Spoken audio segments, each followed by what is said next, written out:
Bismillahirrahmanirrahim. Tawassalan wa tabarakan li sahibul kitab Syekh Muhammad bin Abi Bakar al-masyhur bi usfuriyah wa nafa'ana bi ulumihi wa asrafi darin amin. Al-Fatihah. Iya kan. Astagfirullah. Siratal ladzina an'amta 'alaihim ghairil maghdubi 'alaihim waladdallin. Amin. Rabbi shrah li sadri wa yassir li amri wa hlul 'uqdatam min lisani yafqahu qawli. Kita lanjutkan hadis yang ke-13. Halaman 15. Bismillahirrahmanirrahim. Ilan qala al-muallif radhiyallahu anhu wa ankum an Abi Sa'idinil Khudri radhiyallahu anhu, dari Abi Sa'id Al-Khudri radhiyallahu anhu, dakhala Rasulullah sallallahu alaihi wasallam, telah masuk Rasulullah ke musolahu, ke tempat musolanya. Fara'a unasan yaksurunal kalam faqala, dan ketika Rasulullah datang ke musolanya, Rasulullah melihat banyak orang-orang situ lagi pada ngobrol aja. Faqala, berkata Rasulullah sallallahu alaihi wasallam, amma innakum law aktsartum dzikra hadzimil ladzat la syaghalkum amma ara. Kata Rasulullah, amma innakum, ketahuilah sesungguhnya kalau kalian memperbanyak daripada dzikra hadzimil ladzat, menyebut, mengingat hadimil lazat, pemutus kelezatan. Artinya pemutus kelezatan itu adalah kematian.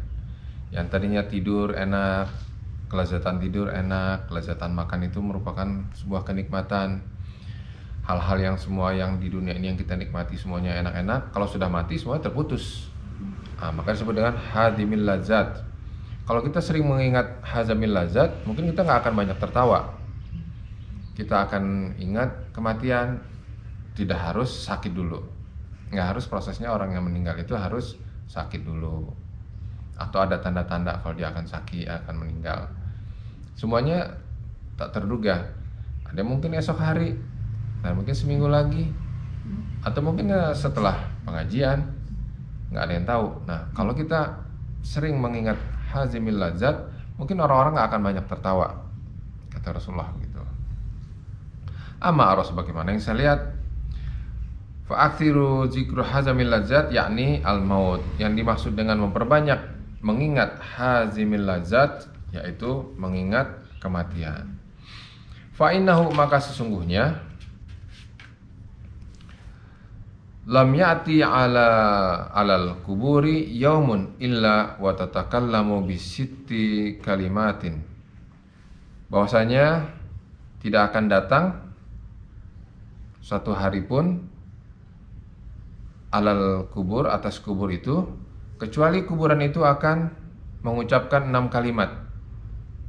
Tidak akan datang seseorang kepada kuburannya pada suatu hari nanti, kecuali kuburan akan mengatakan 6 kalimat. Fatakulu, begini katanya.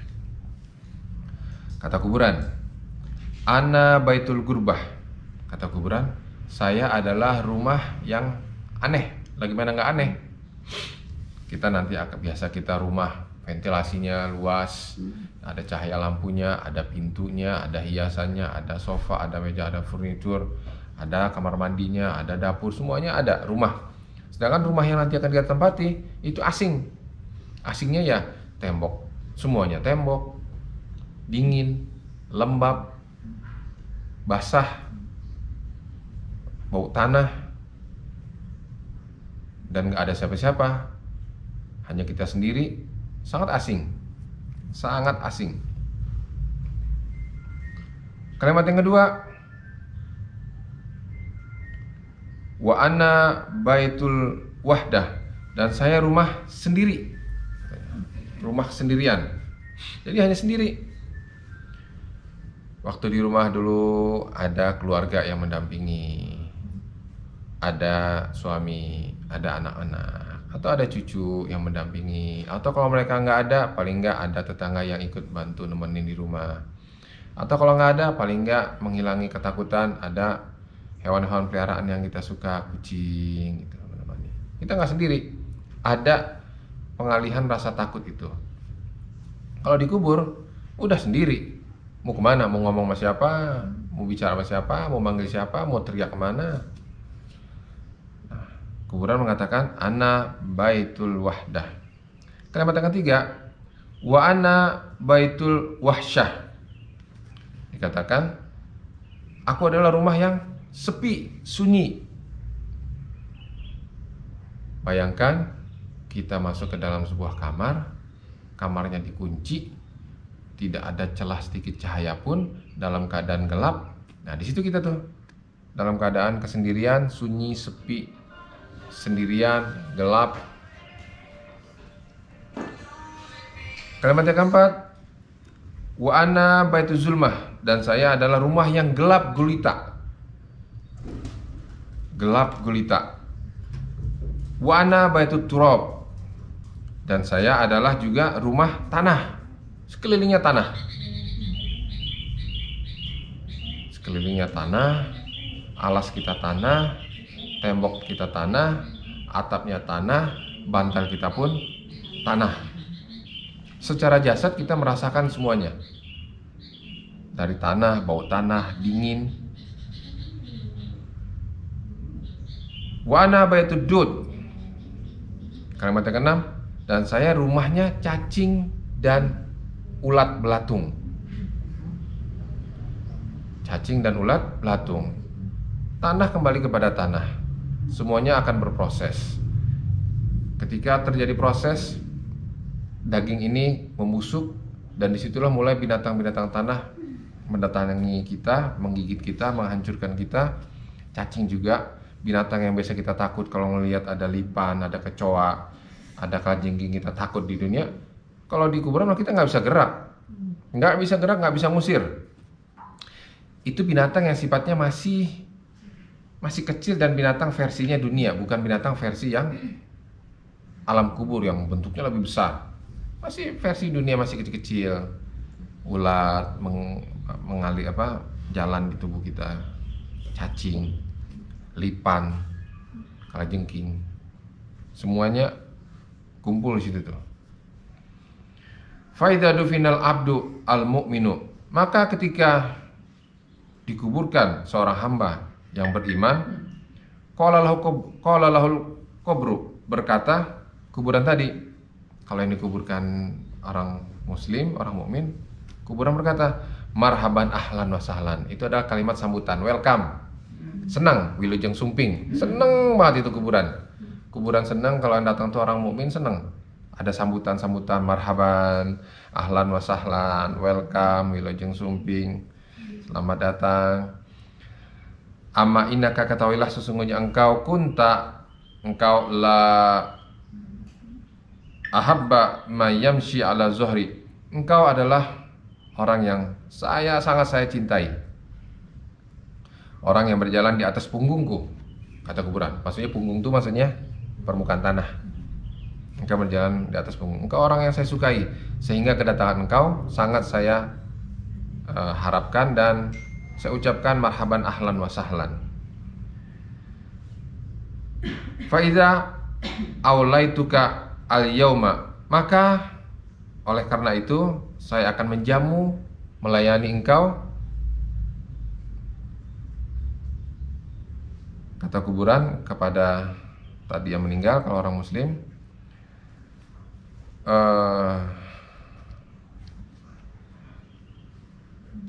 wasirta ilayya, dan engkau sekarang sudah berada di rumahku. Fasata rosun'i, maka engkau akan melihatlah apa yang akan aku perlakukan terhadap engkau, kata kuburan. Jadi kuburan sangat senang mengucapkan selamat datang, welcome, marhaban ahlan wa sahlan, dan saya akan menjamu dan melayani engkau, kata kuburan. Lihat apa yang akan saya perlakukan terhadap kalian, bagi orang-orang yang muslim. Begitu kuburan mengatakan. Jadi kalau orang yang muslim, orang beriman, ketika dia menemui kematian, mendekati ajalnya, dia nggak takut, karena yang menyambut dia itu udah senang. Gimana sih kalau kita mau datang ke suatu tempat, dari jauh ke jauh udah kelihatan tuh tuan rumah tuh udah dalam keadaan senang, bergembira, menyambut gitu. Kita pun mau datang nggak asing, ada sambutan. Beda kalau pas mau datang, mukanya udah sangar, galak, manyun. Kita mau datang, mau nggak mau harus datang, kagak datang kita harus dibawa ke sana, dan kita harus menjalani itu gitu. Dan di sana muka tatapannya tuh udah udah ada yang sampai gua ngasah golok, ada yang ngasah segala macam gitu. Nah, makanya ketika menjelang kematian orang-orang kafir, dia nggak mau terima untuk meninggalkan dunia ini, takut untuk pindah ke tempat yang baru. Makanya ada yang teriak-teriak segala macam.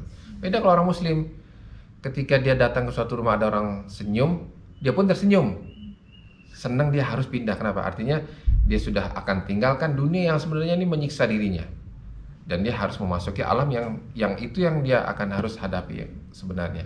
Senang. Jadi kalau orang muslim meninggal dalam keadaan husnul khotimah, pasti dia akan tersenyum karena disambut oleh kubur.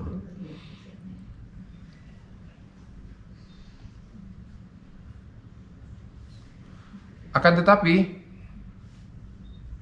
apabila akan dikuburkan dufina al-abdu, seorang hamba al-kafir dari golongan orang kafir, qala lahu al-qabru, maka berkatalah kuburan, la marhaba wala ahla wala sahla.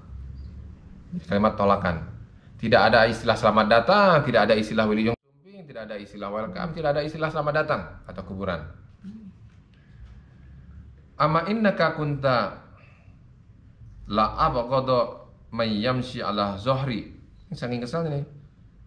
Kamu nggak tahu sesungguhnya engkau adalah orang yang paling saya benci yang berjalan di atas punggungku, kata kuburan. Karena banyak berbuat maksiat, banyak durhaka, banyak tidak menuruti perintah Allah Subhanahu wa taala.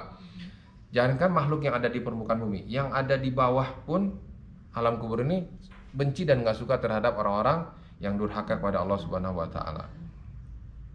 Faidan aulaituka al-yauma, maka sekarang saya akan menyambutmu dan menjamumu dan akan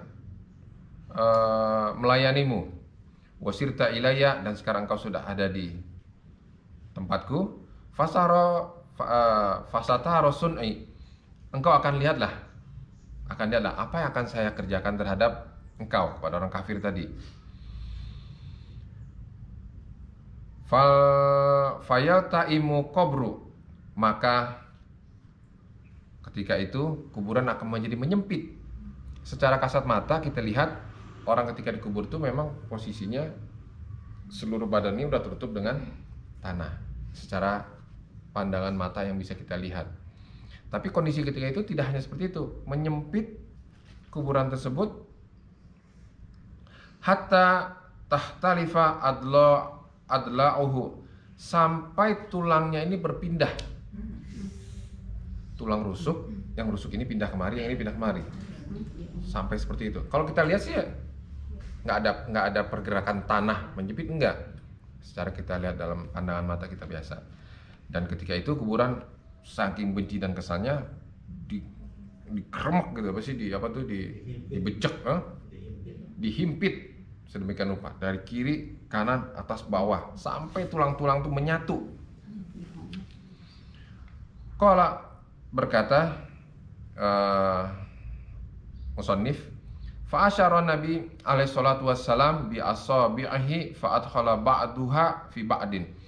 Rasulullah memberikan gambaran dengan menggabungkan jari-jari tangannya satu sama lain seperti ini. Jadi tulang di sini semuanya akan seperti ini, nyatu kertuk gitu semua, mengisarkan seperti itu. Kalau telah telinga kita bisa mendengar, mungkin kita akan mendengar suara teriakan histeris jeritan yang paling kencang yang tidak pernah kita dengar di dunia, yang sakitnya seperti itu. Dan hanya binatang-binatang kayak kucing ini kan mendengar teriak-teriakan seperti itu. Dan hanya binatang-binatang tertentu yang bisa mendengar jeritan-jeritan yang ada di alam kubur. Kita nggak bisa. Kalau kita bisa mendengarnya, nggak akan bisa tidur. Pasti nggak akan bisa tidur, dan kita tidak akan bisa menjalani kehidupan sehari-hari. Nauzubillah min dzalik.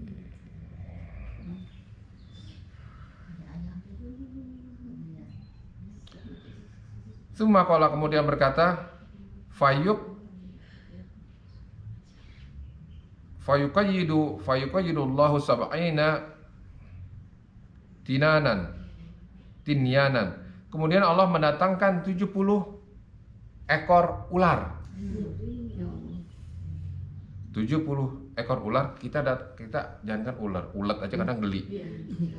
Udah teriak-teriak sampai seluruh rumah semuanya kaget apa yang terjadi, apakah terjadi kebakaran kah atau terjadi apakah, sampai seluruh rumah satu kampung semua kaget karena gara-gara ulet ada hinggap di badannya dia. Cacing, anak ular yang kecil, ular daun. Ini Allah mendatangkan 70 ekor ular. Lau anna wahidan minha, andai saja satu daripada ular yang 70 tadi, nafakha fil ardi, dia bernapas di muka bumi, ma anbatat syai'an ma baqiyatid dunya, maka tidak akan ada satupun tumbuhan yang hidup di muka bumi ini. Napasnya saking beracunnya, mati itu semua. Dan ini jangankan dia belum menggigit, belum mematuk, baru napasnya saja sudah menghancurkan tanaman yang ada di permukaan bumi. Nah, ular itu diutus ke tempat kuburan-kuburan, setiap kuburan orang-orang yang akan disiksa. Fayan hasyuhu wa yahdusuhu, lalu ular tersebut menggigit dan mencabik-cabik hatta yufda bihi ila hisab. Terus itu dilakukan sampai nanti datangnya hari penghitungan amal. Jadi selama hari penghitungan amal nunggu transit di alam kubur, itu terus berlangsung tuh siksaan-siksaan seperti itu. Nah, apa yang kita lakukan di muka bumi ini saat ini adalah kita beramal soleh, berbuat baik. Itu adalah bekal untuk ngisi kuota selama kita nanti di alam kubur. Semua amal-amal ibadah kita ini, walaupun nanti kita masuk surga bukan karena amal, tapi karena rahmat dan syafaat daripada Rasulullah SAW. Tapi paling nggak kita kan harus transit, harus ada bekal selama transit nih.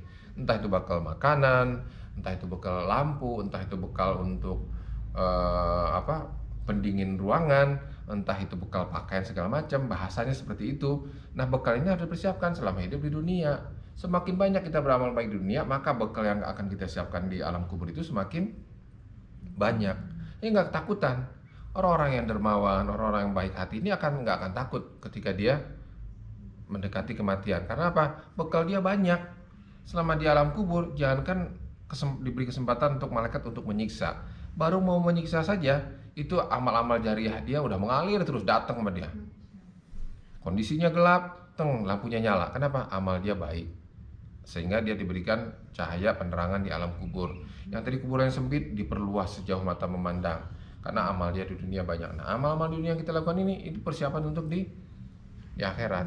Jadi nggak usahlah beramal dihitung-hitung beramal begini nanti begini. Udah aja dilosin beramal semua. Kenapa? Ujung-ujungnya kehidupan yang akan kita rasakan nanti itu adalah di alam kubur ini nanti gitu loh. Sampai kapan? Ya kalau nunggu di ruang tunggu mungkin kita kesel ya. Menunggu antrian di ruang tunggu kita kesel. Ini kita menunggu di alam kubur, iya kalau fasilitasnya VIP. Kalau fasilitasnya balangsak, disiksa sambil nunggu kiamat, kita disiksa nih. Jadi hari kiamat disiksa sebenarnya juga belum, udah babak belur di alam kubur. Iya udah mau ngapain, udah di alam kubur, mau minta tolong sama siapa? Minta tolong sama Rasulullah, belum saatnya. Nah, artinya segala amal bekal yang kita laksanakan di muka bumi ini, perbanyaklah amal baik, perbanyaklah amal soleh, sehingga bekal kita di akhirat nanti kita nggak ketakutan gitu, nggak ketakutan. Lalu berkata Rasulullah SAW, innamal qabru raudatun min riyadil jannah. Sesungguhnya kubur itu menjadi taman daripada taman-tamannya surga. Bagi siapa? Bagi orang yang banyak berbuat amal baik, orang-orang Islam, orang-orang yang beriman. Dan juga kubur itu menjadi hufrah min hufaril jinan, min hufarin niron, menjadi lubang daripada lubang-lubangnya api neraka. Jadi belum nerakanya, baru lubangnya saja dipersiapkan. Nah, bagi siapa? Bagi orang yang banyak durhaka, bagi orang yang meninggalkan syariat agama Islam, bagi orang-orang kafir. Nah, itu kuburan itu bukan bagaikan taman di surga, bagaikan lubang di antara lubang daripada neraka. Wahukia, dan dihikayatkan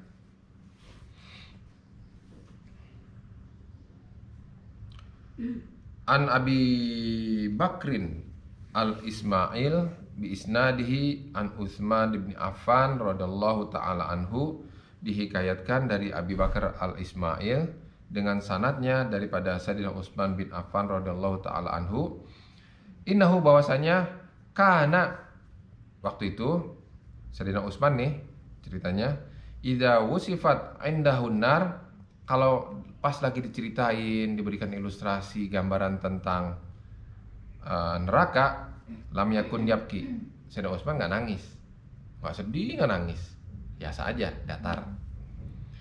Wa idza wusifatil qiyamah, ketika disifatkan, diberikan gambaran ilustrasi tentang hari kiamat nanti yang akan terjadi, lam yakun yabki, sama, nggak nangis juga, nggak nangis, nggak sedih, nggak takut. Wa idza wusifal qabru kana yabki, dan ketika diceritakan, diilustrasikan tentang kondisi alam kubur, kana yabki, baru nangis. Diceritakan tentang neraka nggak nangis, biasanya tenang aja, nggak takut. Diceritakan tentang hari kiamat sama aja, nggak takut. Tapi pas diceritakan tentang alam kubur, baru nangis, takut, bergetar. Fakila, ditanya kepada Sayyidina Utsman bin Affan, mahadza ya Amirul Mukminin, kenapa ini wahai Amirul Mukminin, kok diceritakan tentang kiamat nggak takut, diceritakan tentang neraka nggak takut, tapi diceritakan tentang alam kubur nangis, takut. Faqala, maka dijawab oleh Sayyidina Utsman bin Affan, ini sesungguhnya idza kuntu finnar, kalau saya andaikan ada di dalam api neraka, kuntu ma'annas, saya pasti sama-sama dengan manusia, ada teman segerombolan. Nah, di neraka segerombolan, sama-sama dengan gerombolan pemabuk, penjina, pembunuh, pendusta, pengingkar, orang lawan, yang suka maksiat, kumpul semua bareng, nggak takut lah, masih ada teman. Wa idza kuntu fil qiyamah, begitupun ketika nanti di hari kiamat, kuntu ma'annas, saya juga pasti akan sama-sama dengan manusia, nggak mungkin sendiri-sendiri di hari kiamat, bareng-barengan. Wa idza kuntu fil qabri, akan tetapi kalau ketika saya di alam kubur, kuntu wahidan, saya sendiri, nggak ada teman, nggak ada siapa yang ngajak ngobrol, nggak ada tempat curhat, nggak ada tempat mengadu, semua sendiri semuanya, nggak ada teman. Biasanya ke dalam ketakutan, kalau lagi rame-rame, ketakutan hilang. Ini sendiri. Segitu Sayyidina Utsman yang telah dijanjikan masuk surga, masih membayangkan dirinya harus masuk neraka. Kita yang sudah dipastikan masuk neraka, walaupun masuk surga, tenang-tenang aja gitu, nggak surga nggak neraka nggak alam kubur, tenang-tenang aja gitu, damai.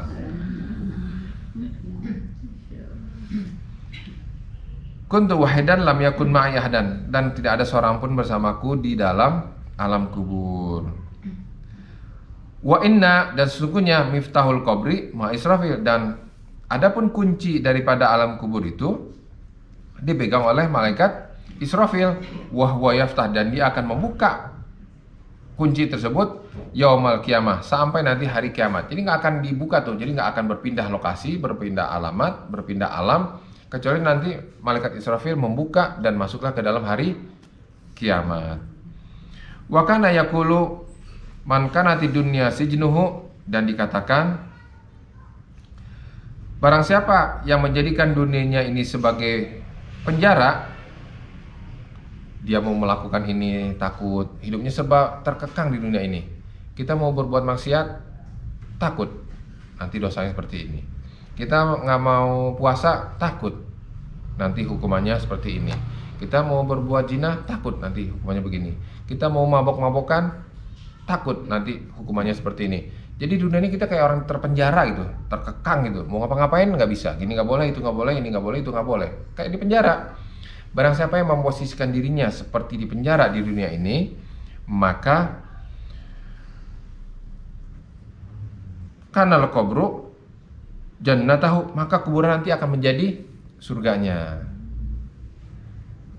Kalau kita menjadikan dunia ini menjadi neraka, kita memposisikan diri kita, mau kondisikan diri kita seperti di neraka, maka di alam kubur nanti kita akan mendapati seperti di surga. Wa man kana ti dunya, barang siapa yang menjadikan dunia jannatahu, kebalikannya, jadikan dunia menjadi seperti surga, apapun dia kerjain. Kan di surga apapun nggak dilarang. Mau makan, minum, mau pergi, mau maksiat, mau segala macam, nggak ada hukumnya kalau di surga. Nah, orang-orang kafir menjadikan hidup di dunia ini seperti kayak di surga. Berbuat jahat pada orang, dia nggak ada perasaan berdosa, menjolimi orang tidak ada perasaan dosa, menyiksa manusia dan menyiksa binatang pun nggak ada perasaan nanti akan dia berdosa. Dia mabuk-mabukan, nggak ada perasaan dia berdosa. Dia berbuat zina, memperkosa orang juga nggak ada perasaan berdosa. Semuanya dia lakukan, semuanya bebas, nggak ada hukum. Nah, bagi orang yang mengkondisikan dirinya berbuat semaunya seperti di surga, maka nanti kuburannya akan mahbusahu, akan memenjarakannya, kebalikannya. Waman kanatil hayati dunya qayyadahu final maut itlaquhu. Barang siapa yang mengkondisikan dirinya terikat dengan segala banyak aturan, maka di alam kubur nanti dia akan terlepas, tidak akan terikat lagi. Artinya balasan bagi orang yang mengkondisikan dirinya semuanya serba terikat dengan segala aturan yang dibuat, maka di alam kubur ikatan itu akan lepas dan dia tidak akan terikat lagi dengan segala aturannya. Wa man taraka nasibahu fi dunya, barang siapa yang meninggalkan bagiannya di dunia, ada bagian yang enak-enak, ada bagian yang harus dia ambil, ada bagian yang seharusnya dia malam itu enak tidur tapi nggak diambil jatah tidur nikmat itu dia pakai untuk sholat. Ada bagian di dunia ini ketika dia di dunia dia bisa makan minum, tapi makan minum itu dia tahan, dia alihkan untuk dia berpuasa. Ada kehidupan di dunia ini dia bisa berbuat sekehendak hatinya, tapi dia tahan, dia tidak ikuti semua itu karena ada aturan dari Allah Subhanahu wa taala. Nah, segala hal-hal yang membuat dirinya itu di dunia ini seperti itu, maka di alam kubur nanti istawafahu fil uqba, maka akan diberikan, akan dilepaskan kepada dia semuanya pada hari kiamat nanti. Wa kana yaqulu khairun nas, dan dikatakan sebaik-baik manusia adalah man taraka dunya qabla an tatrukahu, meninggalkan kehidupan dunia. Dalam arti kata bukan meninggalkan kemewahan, kenikmatan, kesenangan, kenyamanan, itu ditinggalkan. Dalam arti kata meninggalkan yang seharusnya tadi dia nyaman tidur, tapi dia paksa dirinya untuk bangun malam. Kan bangun malam kan nggak nyaman, malah harus tidur, udah mata masih sepat gitu. Nah, tinggalkan kenyamanan itu.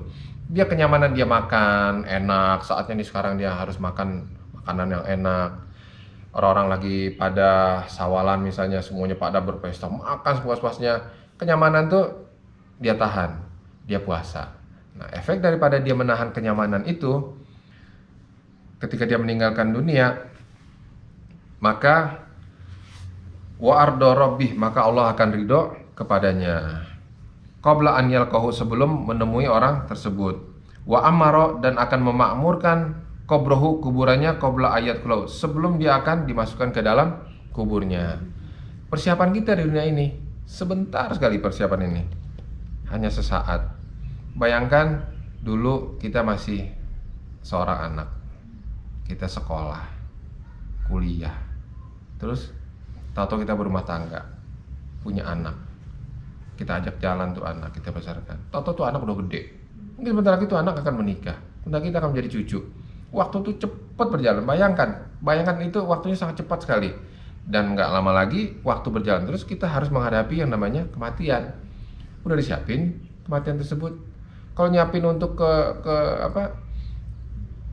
kehidupan anak-anak di dunia mah nggak usah bingung, mereka udah ada bagian jatahnya masing-masing. Sekarang dipikirkan adalah nyiapin buat kita nanti di alam kubur gitu. Siapa yang mau nyiapin gitu? Anak-anak yang enggak.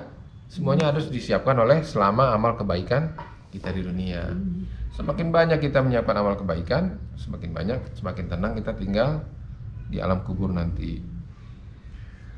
Wahukia, dan dihikayatkan Anil Hasan Al-Basri, dihikayatkan daripada Imam Hasan Al-Basri, annahu kana, ketika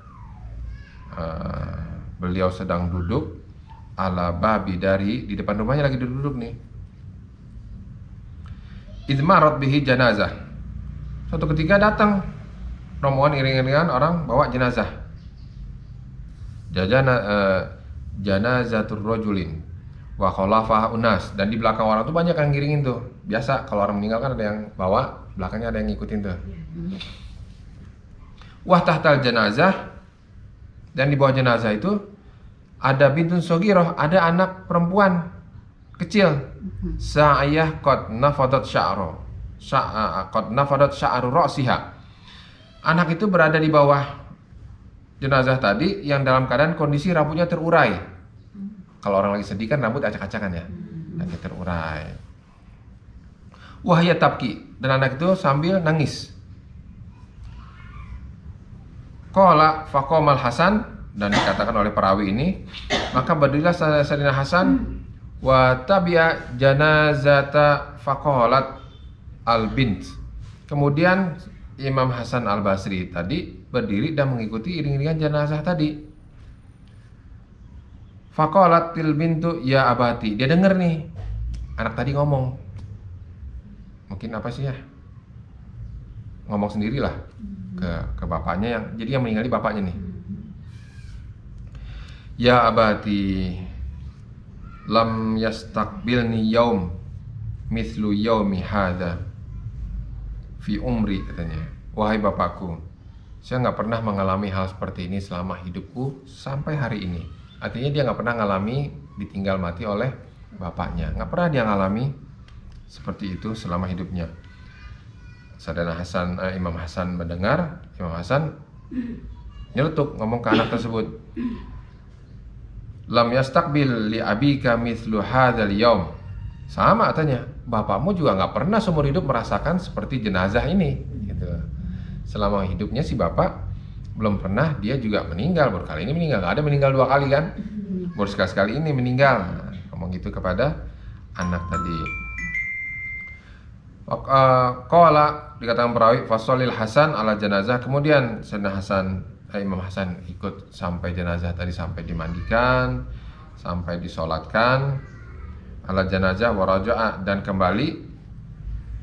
Falamma kana minal ghad, maka nggak lama kemudian setelah pulang Imam Hasan al-Basri tadi, wasolil Hasan bil ghadah, kemudian sholat fajar biasa.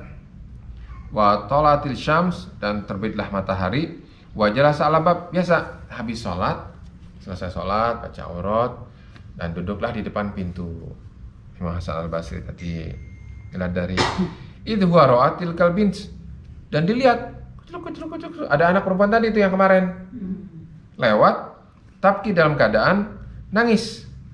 Wa tadhhabu ilal qabri abiha, dan dia pergi ke arah kuburan bapaknya. Jadi semalaman tuh berarti kan anak nggak sama bapaknya.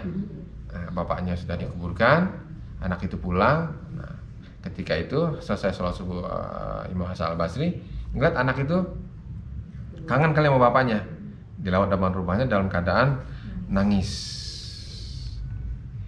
Zairah, dalam niat untuk ziarah kepada bapaknya. Qala Hasan inna hadil bint hakimah, kata Sayyidina Hasan, wah ini anak bijaksana nih. Dia ditinggal bapaknya, dia datang berkunjung, dia datang ke anak tersebut. Atba'aha asa an tatakallama bi kalimati abiha, bi kalimati tanfa'uni. Saya ikutin mudah-mudahan aja anak yang bijaksana ini akan memberikan manfaat kepada diriku, kata Imam Hasan al-Basri. Qala perawi, berkata perawi, fatabi'aha al-Hasan falamma balagat ila qabri abiha ikhtafal Hasan. Nah, diikutin terus sampai sudah mendekati kuburan Imam Hasan al-Basri. Ikhtafal Hasan an ainiha, ngumpet supaya nggak tahu nih dari anak perempuan tadi. Tahta syaukah, di bawah pohon, yang pohon tuh banyak duri lagi masalahnya. Ngumpet di bawah pohon, pohon tuh banyak durinya, syaukah. Qala fa'anaqatul bins qabr abiha. Kemudian anak tersebut memeluk kuburan bapaknya. Dipeluk begini. Dipeluk abiha wa wadu'at khadduha, dan meletakkan pipinya ke tanah. Dipeluk sambil naruh pipi gini. di atas turab, di atas kuburan bapaknya. Wahya taqulu, dia ngomong begini. Ya abati, gitu. Ya wahai bapakku, katanya. Kaifa bitta fi zulmatil qabri. Lagi mana suasana tidurmu, katanya, di malam yang gelap gulita di alam kubur. Wahidan, dalam keadaan seorang sendiri, bila sirojin, tanpa ada lampu, wala mu'nis, dan tanpa ada orang yang menemani engkau, orang yang ramah, yang baik menemani engkau. Ya abati, asirajtul laka lailatan, apakah ada yang menghidupkan lampu bagimu pada malam itu? Pada malam, katanya, asirajtul laka lailatan awal ams, katanya gini, dulu, bukan dulu ya, lusa, berarti lusa dong, kan meninggalnya kemarin. Nah, lusa aku yang menyalakan lampu untukmu, kata anak tadi. Faman asrajalakal barihah, lalu siapa yang ngidupin lampu buat engkau tadi malam? Nah, ngerti ya? Katanya, kan bapaknya meninggal kemarin, berarti kan lusa, masih hidup. Nah, waktu lusa kan aku yang nyalakan lampu nih, katanya. Lalu siapa yang nyalakan lampu untukmu tadi malam? Kata anak tadi berbisik ke kuburan bapaknya. Terus famanish tarasalaka, ya abati, sambil ngomong lagi yang kedua, ya abati, iftarostu laka lailatal awal ams, lusa kemarin aku menghamparkan, kalau kamu mau tidur, saya menghamparkan tempat tidur, katanya, untuk engkau tidur. Famanish tarasalakal bariyah, lalu tadi malam siapa yang menghamparkan tempat tidur untukmu, ayahku, katanya. Terus ya abati, wallahu a'lam, lanjutin besok. Bismillahirrahmanirrahim. Ilan qala al-mu'allif radhiyallahu anhu wa ankum. Qala, berkata perawi, fa'ana qatil bintu qabro abiha, maka kemudian anak perempuan tersebut dia memeluk kuburan ayahnya yang masih basah, yang baru semalam. Wa wada'at khadduha, lalu sambil menempelkan pipinya di tanah kuburan ayahnya, tempelin kayak meluk gitu kan ya.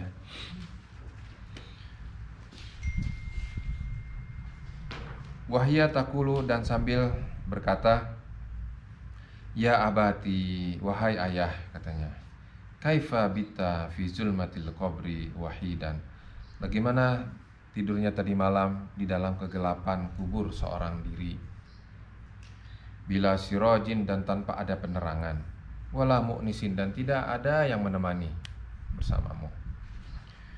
Ya abati, asrajtu laka lailatan awal ams, wahai ayahku, saya biasanya menyalakan lampu untukmu, lailatan, pada malam awal ams, malam kemarin, lusa.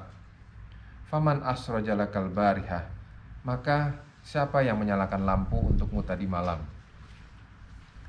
Ya abati, iftarosh talaka lailatan awwala ams, ya bapakku, hai ayahku.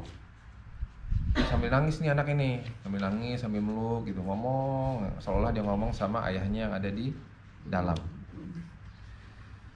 Wahai ayahku, biasanya saya yang menghamparkan tempat tidur, membersihkan, mempersiapkan tempat tidur untukmu pada malam kemarin. Famanis tarashalaka bariha, maka siapa yang mempersiapkan tempat tidurmu tadi malam, wahai ayahku? Ya abati, gomastu laka yadaik wa rijlaik lailatan awwala ams, wahai ayahku, biasanya saya yang selalu mengurut kedua tangan dan kakimu pada malam kemarin. Faman gomazaka al-bariha, maka siapa yang mengurutmu tadi malam? Ya abati, saqaituka lailatan awwala ams, wahai ayahku, biasanya saya yang menuangkan, menyiapkan air minum untukmu. Faman saqakal bariha, maka siapa yang ngasih minummu tadi malam? Ini anak ini, jadi putri ini cerita kebiasaan-kebiasaan yang dia berkhidmat terhadap ayahnya. Jadi semalaman gak ada, kayak merasa kehilangan ayahnya. Ya abati, qallabtuka min janibin ila janib, wahai ayahku, biasanya saya suka membalikan badanmu. Kalau misalnya agak miring mendekati pinggir tempat tidur, dibalikin, digeser. Ada yang membantu membalikan badan ayahnya. Faman qallabaka bariha, maka siapa yang membalikan badanmu tadi malam? Ya abati, satartu a'dha'aka allati tajarradat lailatan awwala ams. Ya ayahku, biasanya ketika engkau tertidur ada badanmu tersingkap karena kedinginan, maka aku yang menutupi dengan selimut. Faman satarakal bariha, maka dari malam siapa yang menutupi anggota tubuhmu yang terbuka? Ya abati, ta'amaltu fi wajhika lailatan awwala ams. Wahai ayahku, biasanya kalau engkau lagi tidur saya suka melihat wajahmu, memandang wajahmu.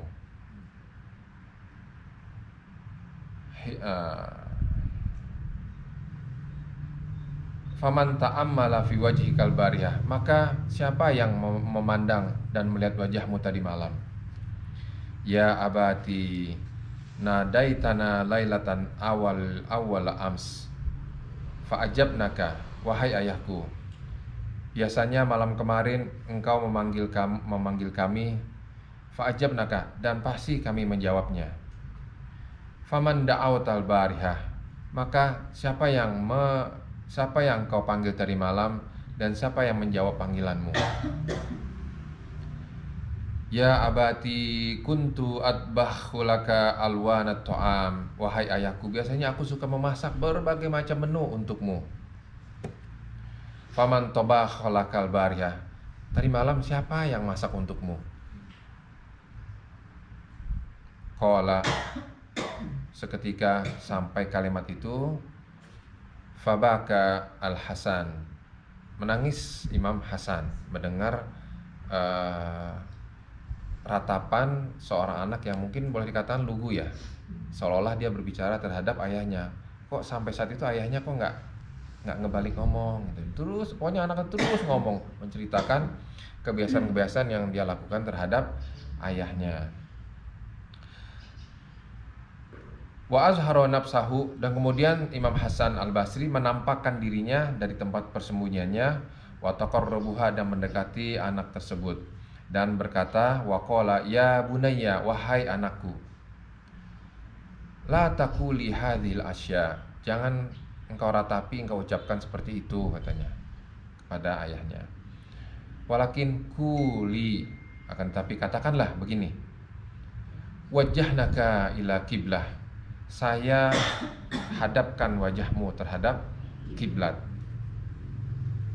Afa abqait kadzalik, apakah masih seperti itu saat ini, masih menghadap kiblat?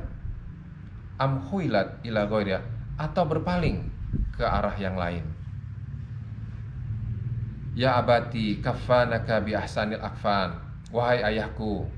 Ini Imam Hasan Al-Basri membimbing anak tadi, jangan ngomong kayak tadi begitu, ngomong yang seperti ini gitu.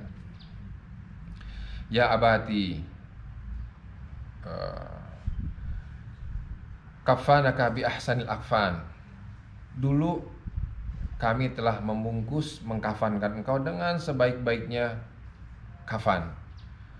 Afa abqait am naziat, apakah sampai sekarang masih menempel kain kafan itu atau sudah terlepas? Ya abati, wada'naka fil qabri wa anta sahihul badan, wahai ayahku, katanya, kami letakkan engkau di dalam kubur dan engkau masih dalam keadaan badanmu utuh, tidak kurang satupun, tidak kurang sesuatu anggota apapun. Afa abqait kadzalika, apakah sekarang masih tetap utuh seperti sedia mula kami simpan? Am akalaka didan, atau engkau sudah dimakan oleh cacing dan belatung yang ada di alam tanah? Wakuli, dan katakan seperti ini, wahai anakku, ya abati, innal ulama yaquluna yus'alul abdu anil iman. Wahai anakku, katakan begini, sesungguhnya para ulama yus'alul abdu, seorang hamba itu ditanya anil iman, ditanya tentang imannya ketika di dalam kubur. Faminhum man yujib, dan di antara mereka ada yang bisa menjawab. Waminhum man yuhram, dan sebagian lagi yang ditahan nggak bisa menjawab tentang iman. A'ajabta anta anil iman am hurimat, apakah engkau bisa menjawab tentang iman atau justru engkau tidak bisa menjawab tentang iman? Ya abati innal ulama yakulun, sesungguhnya ulama berkata, yuwasi'ul qabru, diluaskan kubur, ala ba'dihim, atas sebagian ahli kubur, wa yudayyiku ala ba'dihim, dan sebagian lagi disempitkan kuburannya. Adaqa alaikal qabru amusya, apakah kuburan engkau diluaskan atau justru semakin sempit? Ya abati, wahai ayahku, innal ulama yakuluna yubaddalu ba'duhum bi akfani minal jannah. Sebagian ulama, wahai ayahku, sesungguhnya ulama berkata, sebagian dari mereka diganti kafannya yang dipakaikan dunia dengan kafan yang dari surga. Wa ba'duhum bi akfani minan nar, dan sebagian lagi dikafankan dengan kafan pakaian daripada neraka. Budilat selaka minan nar aminal jannah, apakah kafan yang sekarang engkau pakai di alam kubur ini terbuat dipakaikan dari kafan dari neraka atau dari surga? Ya abati innal ulama yakuluna al-qabru raudatun min riyadil jannah. Sebagian ulama mengatakan kubur itu adalah di surga daripada surga-surganya neraka bagi orang yang beriman. Au hufratun minan niron, atau lubang dari neraka untuk orang-orang yang durhaka dan berbuat maksiat kepada Allah. Ya abati innal ulama yakulun, wahai ayahku, sesungguhnya ulama berkata, al qabru yu'aniku ba'duhum kal walidah asyafiqah. Ulama mengatakan, wahai ayahku, kubur itu menyayangi, memeluk sebagian daripada ahli kubur seperti pelukan kasih sayang seorang ibu terhadap anaknya. Wa yubghidu wa ya'sibu ba'dhum, dan sebagian lagi ada yang membenci ahli kubur, bahkan menyempitkan, meremas,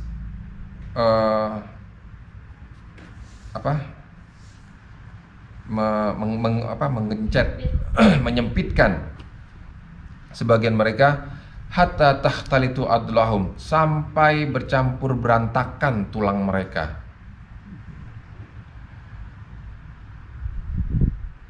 A'anaqal qabru am abghaduka, apakah kuburan menyayangimu atau malah membencimu? Ya abati innal ulama yakuluna, wahai ayahku, bahwasanya ulama berkata, kullu man wudi'a fil qabri yandim, sesungguhnya orang yang sudah dimasukkan ke alam kubur mereka menyesal. At-taqi, orang yang bertakwa, mereka menyesal. Annahu lam yukthir al hasanat, karena mereka tidak memperbanyak amal kebaikan. Wal asi, adapun orang yang bermaksiat menyesal. Limartakaba sayiat, kenapa mereka melakukan perbuatan kejelekan dan kejahatan. Fanadimta anta ala sayiatika, ya wahai ayahku, lalu engkau menyesal atas segala kejelekanmu atau atas sedikitnya kebaikanmu? Ya abati kuntu idza nadaituka ajabtani, dulu kalau saya panggil engkau jawab. Ayah, apa? Dijawab. Wa talama unadika ala ra'sil qabrik, sepanjang dari awal tadi saya memanggilmu di atas kuburanmu. Fa kaifa la asma sautaka, kenapa aku enggak mendengar jawaban dari engkau wahai ayahku? Ya abati gibta ghaibatan, sungguh engkau wahai ayahku telah hilang selamanya. La talqani ila yaumil qiyamah, dan kita tidak akan berjumpa kembali sampai hari kiamat. Anak itu berdoa, Allahumma la tahrimna liqa yaumal qiyamah. Semoga Allah tidak mengharamkan pertemuan kita nanti pada hari kiamat.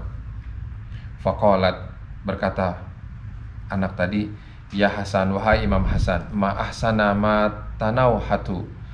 Alangkah bagusnya dan indahnya ratapanku kepada ayahku. Wa ma ahsana ma wa'adstani, dan alangkah indah dan bagusnya nasihatmu kepadaku. Wa nabahtani, dan engkau telah memperingatiku an-naumatil ghafilin, daripada tidurnya orang-orang yang lalai. Lalu summa raja'at ma'al Hasan al-Baqiyah. Setelah itu langsung anak perempuan tadi bangkit berjalan, lalu dia kembali ke rumahnya dalam keadaan masih menangis. Wallahu, itu kondisinya nggak bisa diratapi. Jadi ratapan-ratapan yang kita sampaikan itu diperlihatkan di sini, dirawikan. Yang meratap itu justru anak yang masih lugu, yang dia menyangka aktivitas dia terhadap ayahnya, masih dia menyiapkan makanan, menyiapkan minuman, bahkan menyiapkan tempat tidur, menghamparkan tempat tidurnya. Kebiasaan-kebiasaan yang indah itu teringat sama dia, sampai dia saking rindunya dia datang pagi-pagi ke kuburan ayahnya. Itu suatu yang wajar, apalagi kebiasaan-kebiasaan baik kita dengan orang tua terjadi, hubungan yang harmonis dengan orang tua terpisahkan begitu dalam waktu sesaat, yang gipta goibatan, yang nggak akan ketemu lagi, dan kita hanya berharap dipertemukan nanti di hari kiamat dan bersama-sama berkumpul di dalam surganya Allah Subhanahu wa Ta'ala. Semoga ada manfaatnya untuk kita semua. Kita tutup dengan doa. Bismillahirrahmanirrahim. Ya Rabbana tarafna bi annana tarafna wa annana asrafna ala ladha ashrafna fatub alaina tauba taksilu kulla hauba wastur lana al-awrati wa amini ra'ati waghfir li walidina rabbi wa mauludina wal ahli wal ihwani wa sairil khilani wa kulli di mahabba au jiratin wal muslimina ajma amin rabbi yasma fadlan wajudan manna la bil mustafa rasuli nazo bi kulli suli bil mustafa rasuli nazo bi kulli suli bil mustafa rasuli nazo bi Shalla wa sallam rabbi alaihi adal habi wa alihi wa sahbi aidadatu syisuhbi walhamdulil ilahi fil badi wa tanahi hamdan kasiran da'i mahabatin nasaim subhanakallahumma wa bihamdika asyhadu an la ilaha illa anta astaghfiruka wa atubu ilaik. Assalamualaikum warahmatullahi wabarakatuh.